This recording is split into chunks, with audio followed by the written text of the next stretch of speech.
بسم اللہ الرحمن الرحیم۔ نبی کریم صلی اللہ علیہ وسلم نے فرمایا، قیامت کے دن مومنوں کو گرم میدان میں روک دیا جائے گا، یہاں تک کہ اس کی وجہ سے وہ غمگین ہو جائیں گے اور صلاح کر کے کہیں گے کہ کاش کوئی ہمارے رب سے ہماری شفاعت کرتا کہ ہمیں اس حالت سے نجات ملتی۔ چنانچہ وہ مل کر آدم علیہ السلام کے پاس آئیں گے اور کہیں گے کہ آپ انسانوں کے باپ ہیں، اللہ نے آپ کو اپنے ہاتھ سے پیدا کیا اور آپ کو جنت میں مقام عطا کیا، آپ کو سجدہ کرنے کا فرشتوں کو حکم دیا اور آپ کو ہر چیز کے نام سکھائے۔ آپ ہماری شفاعت اپنے رب کے حضور میں کریں تاکہ ہمیں اس حالت سے نجات دے۔ بیان کیا کہ آدم علیہ السلام کہیں گے کہ میں اس لائق نہیں۔ وہ اپنی اس غلطی کو یاد کریں گے جو باوجود روکنے کے درخت کھا لینے کی وجہ سے ان سے ہوئی تھی، اور کہیں گے کہ نوح علیہ السلام کے پاس جاؤ، کیونکہ وہ پہلے نبی ہیں جنہیں اللہ تعالیٰ نے زمین والوں کی طرف رسول بنا کر بھیجا تھا۔ چنانچہ لوگ نوح علیہ السلام کے پاس آئیں گے تو وہ بھی یہی فرمائیں گے کہ میں اس لائق نہیں، اور اپنی اس غلطی کو یاد کریں گے جو بغیر علم کے اللہ رب العزت سے سوال کر کے اپنے بیٹے کی بخشش کے لیے انہوں نے کی تھی، اور کہیں گے کہ ابراہیم علیہ السلام کے پاس جاؤ جو اللہ کے خلیل ہیں۔ بیان کیا کہ سب لوگ ابراہیم علیہ السلام کے پاس آئیں گے تو وہ بھی یہی عذر کریں گے کہ میں اس لائق نہیں، اور وہ ان 3 باتوں کو یاد کریں گے جن میں آپ نے بظاہر غلط بیانی کی تھی، اور کہیں گے کہ موسیٰ علیہ السلام کے پاس جاؤ، وہ ایسے بندے ہیں جنہیں اللہ تعالیٰ نے تورات دی اور ان سے بات کی اور ان کو نزدیک کر کے ان سے سرگوشی کی۔ بیان کیا کہ پھر لوگ موسیٰ علیہ السلام کے پاس آئیں گے تو وہ بھی کہیں گے کہ میں اس لائق نہیں ہوں، اور وہ غلطی یاد کریں گے جو ایک شخص کو قتل کر کے انہوں نے کی تھی۔ البتہ عیسیٰ علیہ السلام کے پاس جاؤ، وہ اللہ کے بندے، اس کے رسول، اللہ کی روح اور اس کا کلمہ ہیں۔ چنانچہ لوگ عیسیٰ علیہ السلام کے پاس آئیں گے، وہ فرمائیں گے کہ میں اس لائق نہیں ہوں، تم لوگ حضرت محمد صلی اللہ علیہ وسلم کے پاس جاؤ،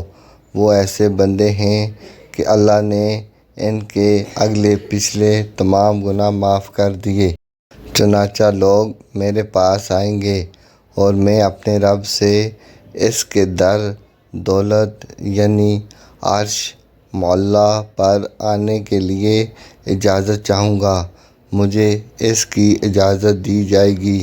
پھر میں اللہ تعالیٰ کو دیکھتے ہی سجدے میں گر پڑوں گا،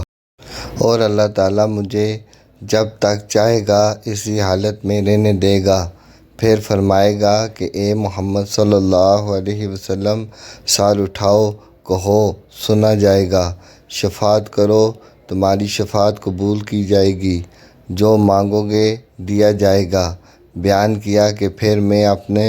سر اٹھاؤں گا اور اپنے رب کی حمد و ثنا کروں گا جو وہ مجھے سکھائے گا۔ بیان کیا کہ پھر میں شفاعت کروں گا، چنانچہ میرے لیے حد مقرر کی جائے گی، اور میں اس کے مطابق لوگوں کو دوزخ سے نکال کر جنت میں داخل کروں گا۔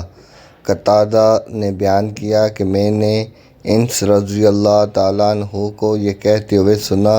کہ پھر میں نکالوں گا اور جہنم سے نکال کر جنت میں داخل کروں گا، پھر تیسری مرتبہ اپنے رب سے اس کے در دولت کے لیے اجازت چاہوں گا اور مجھے اس کی اجازت دی جائے گی، پھر میں اللہ رب العزت کو دیکھتے ہی اس کے لیے سجدے میں گر پڑوں گا، اور اللہ تعالیٰ جب تک چاہے گا مجھے یوں ہی چھوڑ رکھے گا۔ پھر فرمائے گا اے محمد، سر اٹھاؤ، کہو سنا جائے گا، شفاعت کرو قبول کی جائے گی، مانگو دیا جائے گا۔ آپ نے بیان کیا کہ پھر میں اپنا سر اٹھاؤں گا اور اپنے رب کی حمد و ثنا کروں گا جو وہ مجھے سکھائے گا۔ بیان کیا کہ پھر شفاعت کروں گا اور میرے لیے حد مقرر کر دی جائے گی اور میں اس کے مطابق جہنم سے لوگوں کو نکال کر جنت میں داخل کروں گا۔ قتادہ نے بیان کیا کہ میں نے انس رضی اللہ تعالیٰ عنہ کو یہ کہتے سنا کہ پھر میں لوگوں کو نکالوں گا اور انہیں جہنم سے نکال کر جنت میں داخل کروں گا، یہاں تک کہ جہنم میں صرف وہی لوگ باقی رہ جائیں گے جنہیں قرآن نے